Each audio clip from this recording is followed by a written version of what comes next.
Hello, I'm Sora Luxon, and this is Magic Lesson number 41 Ritual Magic Tools and Uses. If you're one of the many who has messaged in through the Facebook page or through Etsy about a lesson not uploading last week, you are absolutely correct. There wasn't a lesson last week, but it was no accident. Something came up and I wasn't here to do my usual podcast, but I thank you all for the heads up and for your concern. I know now that if something ever does error in the future as far as an upload, that I'll know about it almost immediately, and that's wonderful. And I'm going to start a new playlist specifically for planetary magic. It's to celebrate the new Philosopher's Stone planetary altar cloth in the Etsy shop. And also, it's because I can't do a part 2 and part 3 and part 4. Planetary magic would require that. So I think it's better just to make it its own playlist. It's such an important area of magical training that it deserves its own in-depth look that you can return to for reference as needed. I'll be able to go through the powers of the planets, their personalities, and their backgrounds in much more clarity one by one. This way, those of you who are interested in the shop item of that specific planetary altar cloth will have a method of approach for spell and ceremonial work, but it will also give me this great opportunity to provide some entry-level background on the subject to everyone else that's easily searchable. Planetary invocation and ritual power raising is one of my personal favorite parts of my own tradition in the great work, so I'm really looking forward to it. And yes, I will keep slowly but surely creating new tarot card explanation videos for individual use or meditation as we keep moving our way through the higher arcana as well. And a last little update, if you are a patron of the Lux Occult Supply Etsy shop, there has been a sudden surge of orders for the Samhain Halloween limited edition incense. Everyone's items are shipping as they come in, but with the high demand, it is taking the full 2 to 3 days to process those online orders as they're coming in and then also package them. Instead of the regular 24-hour processing time, everything's handmade as it's ordered. So it is starting to back up a little bit. I'm also aware that this item has been selling out, this specific item of the Samhain incense, and I promise more of this product will be available throughout the month before it discontinues. I know some people are afraid. I received a few messages. I'm afraid I'm not going to be able to get any before it's gone. I promise there will be more in the shop that anyone can be able to buy before the holiday. Samhain is every practitioner's favorite holiday, so some adjustments for altar offering incense demand has to be made. Halloween is sort of like the St. Patty's Day of the magical world, right? Everyone's a little Irish on St. Patrick's Day, and everyone's a little bit of an occultist on Halloween. So we just have to look at those people approaching our occult stores and our favorite occult things as, tourists, and we have to smile and welcome them and then try to make a little more room. On to today's lesson. So I figured with all the messages I receive on what and how specific tools in the shop, such as the altar cloths, are employed or should be employed in magical workings, now would be a wonderful time to go over some of the magic tools that ceremonial magicians, Wiccans, Hermeticists, alchemists, practicing occultists of every kind, etc., use and how they are used. Before we even get into that, first we have this very legitimate question of, do you even actually need tools to do magic? It isn't a debate inside occultic circles so much as it's the difference between very young walkers of the way versus those who have traveled the path farther. And by young and old, remember that I don't refer to age. And you have to keep in mind that mastery isn't just an ascension or evolution or movement forward, but also a descension It's an involution, an internalizing path working that moves backward as well. So linear references rarely work well when discussing things like this because sometimes experience matters in the craft and sometimes it doesn't at all. So the question of whether or not you need tools in the first place in order to do magic is perhaps more about two different realms of practice. In one realm, you are going to create effect and be the cause of it and be involved in the powers of spirit, Luke's energy, whatever label you wish to apply to the energetic force that you're personally working with, by use of forces such as the will and intention alone. And high magic ritual practitioners that have honed those skills can call on them at will rather than tripping into them or tripping over them, right, into that useful pool of aggregate power without needing tools. Right? An adept doesn't necessarily need those tools. And obviously, when doing purely mental, meditative, for instance, magical work or practices, external objects don't always have to be employed. You don't need a car to travel the astral. Well, you do need a vehicle that you make, but that's a different matter. My point is that, yes, there are times and forms and methods of magic that do not require tools, just as there are forms that do. So you can see how there really isn't an argument here. It's just two different realms. Many powerful forms of magic, especially as the beginner moves forward in the way, finding who they are, and then how to control what they are, and then how to employ powers and forces by direction. And of course, ritual work, any kind of ceremony, most spell work in the Wiccan traditions, these are all things that are going to require sacred magical objects. And in no small part, because of the effect those tools have on our physical and mental presence within a space, within different planes of space. Ideas don't exist on our physical plane, right? I've talked about this any more than our physical bodies exist as solid form in our minds. And yet both can and are affected by and can be trained to affect by the use of an object which has not only an actual physical, energetic signature in existence, but also a powerfully symbolic signature in existence. I've discussed before, also in some depth, how magic has a great deal to do with self-mastery and the subconscious. Everyone loves to go around talking about manifesting, right? And people love to use those cute or smart phrases like, oh, well, that didn't happen because you didn't manifest it correctly. You didn't believe it would, that sort of thing.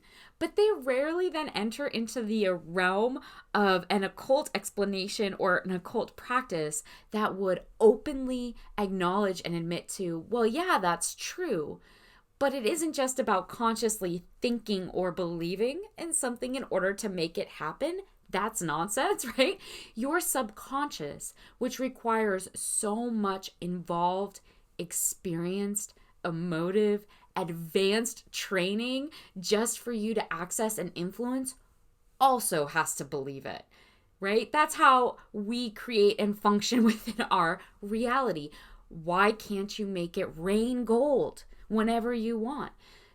Because it is almost impossible to convince a lifetime of conditioned subconscious learning, induction, reinforcement of what reality is and how your identity defines it, right?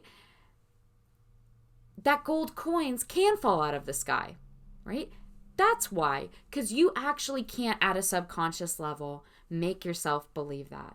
And I say you almost can't, or it's almost impossible, because it is possible with a massive amount of energy input, right? In an incredibly exhaustive, highly advanced, definitively dangerous, type of ritual or ceremony that would require its own array of magical tools. But it's stupid to do something like that. If you value the experience, you have a physical body to be a part of, right? Why exhaust that? Why put it at risk? And why in the heck would you want to do a ceremony or ritual like that, right? Or in order to affect the subconscious mind and just creating that reality, when it's so much easier to do something or make something or sell something if a material currency like gold is what you're after. If it's some simple physical thing that you're trying to get to spontaneously fall from the sky, I mean, it's much easier to just go find that thing and pick it up. Doing a ritual to make gold fall from the sky would be like flying a jet to move your coffee mug across your desk.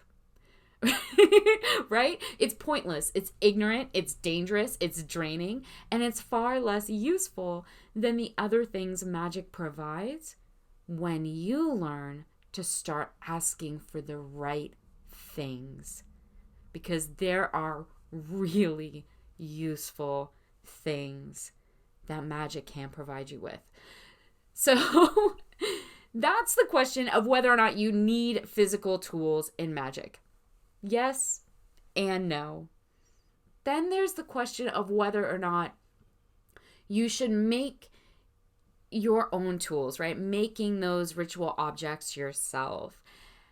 And this is one you will find people from all different backgrounds or within the same background, all different covens, right? Or from within the same temple arguing about. Schools of thought differ on this. Obviously, I sell altar cloths in the Lux Occult Supply shop, along with a host of other handmade occult tools, ingredients, objects.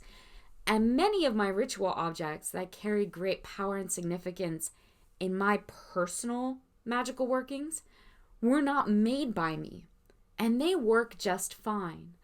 So I would say that yes, you can use things that are made by someone or something else.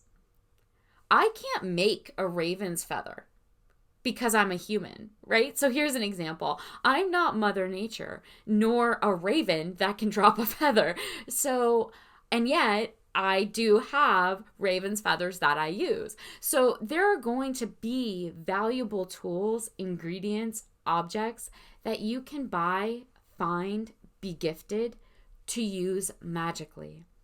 I know very few Wiccans who are silversmiths, for instance, who are actual, labor craft silversmiths that know how to smelt metals.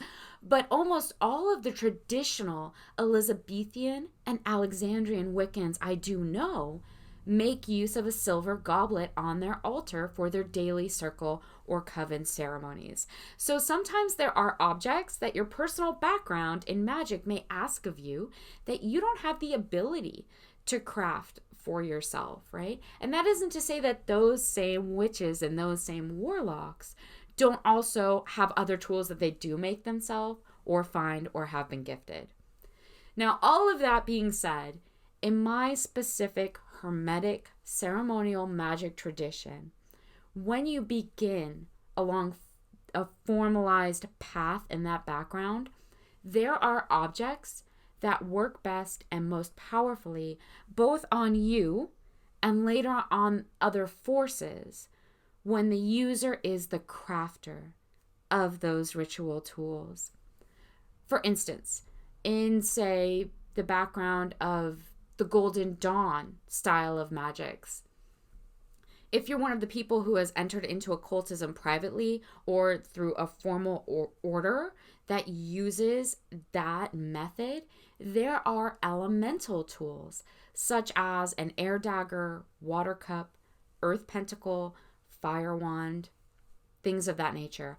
Obviously, if this is the method of ceremonial magic you choose for yourself, as someone who has asked specifically about this in Facebook and emailed me, if that's your chosen path, then yes, you will need those tools, right? These are the tools you are being asked to use in order to learn with and move forward in that particular method. Just as a specific monastery of Buddhism might require each monk in that one specific monastery to have and learn to use a specific type of singing bowl, whereas another monastery might not. If that's your intended path, you'll need the tools for that path. And even more, I'd say, or I will say, that in ceremonial work like the Golden Dawn occultic teachings, there is a fundamental reason for you to make those tools in the way that's being defined, right? To make those tools for your ritual in the way that you're being told to. You might not see that yet, but there are purposes that aren't always ready to be seen by someone who's beginning, right? Or when we're beginning. So I would advise that if your course is this specific course, that you do as much and fully as you are able what is required of that course, of whatever magical system you're seeking to employ to improve yourself and your energies with. And with the Golden Dawn, that means taking the time with as much diligence and skill as you are able to craft the tools specified yourself before cleansing and blessing them for use in your ceremonial space. Now, many years later, perhaps, when you've passed the threshold of adepthood, you may not need these objects in the same way. But you will then be able to see just how absolutely necessary they were to you, along with all the other goals, skills, and practices you undertook to cross the threshold into adepthood. Now, if you are really unable to get a hold of any of the resources you need to use this method of magic, like this person is asking me in this specific email, or in general, if you're not able to get a hold of whatever implement you need or ingredient, right, to have a working spell that's being required or a working altar that's being required in some formal method of magic. Or maybe you don't have the ability to raise an arm that holds an air wand, right? What if you're really sick? What if you don't have an arm? If that's the case, does that mean you can't then do that ritual, or that you can't learn, gain, or use magic in the way you're feeling drawn to? No. Of course it doesn't. Of course it doesn't. You will have to adapt your method of approach to work with and around what can and can't be accomplished by you at this particular time, or in this particular body, or on this particular plane of being. The numbers of practitioners who are in the exact same boat as you are endless when it comes to this. So it's fine. It's normal. Do what you have to do to make headway against the prevailing winds. Some of the strongest adepts I've ever had the pleasure of meeting began the great craft with nothing but maybe a book or a clandestine mentor. And then they had to do everything purely mentally, visualizing themselves using a required tool, for instance, or by sheer focus finding a way to use a less than perfect space for their workings because they simply didn't have access to an empty room or altar or formal temple for their rituals when they started. And they are some of the strongest magicians and, ceremonial occultists I know. So there are times when you're going to have to make do. And there are also times when you might feel drawn to an object to use in a particular ritual, or say in a particular way that might be slightly different than what a ritual calls for. It might not be what you're being told exactly to do or told exactly to use. You're being pulled towards something else. Obviously, in those minor instances, especially if it's you doing individual work within your individual space. Go with what you have available to you or to what's calling to you and what feels right. I've seen high ceremony banishings done with a butter knife, serving symbolically because no athame or air dagger was available, right? So it was sandalwood, incense, and a butter knife. And every beginner or adept of the Golden Dawn system, for instance, can and should be able to use no more than their own index finger in any environment or circumstance, in any situation, to perform a flawless lesser banishing ritual of the pentagram. Given that, when and where you are able, respect your magic and give it the time and energy it deserves. You might want to watch TV instead of finding a way to paint your own earth pentagram. But the building of the implement by you is worth the effort, and you should make it whenever and however you can. Where your focus goes is where your energy goes. So if you want potent tools, you have to impregnate them with that vitality. And one of the simplest methods of doing so is by crafting the object yourself, creating it. Stronger representations of symbols can and will have stronger subconscious energetic effects, especially when you're a new practitioner. And those objects gain power and strength over time, including in your psyche, psychologically, subconsciously, energetically. And yes, that also means physically.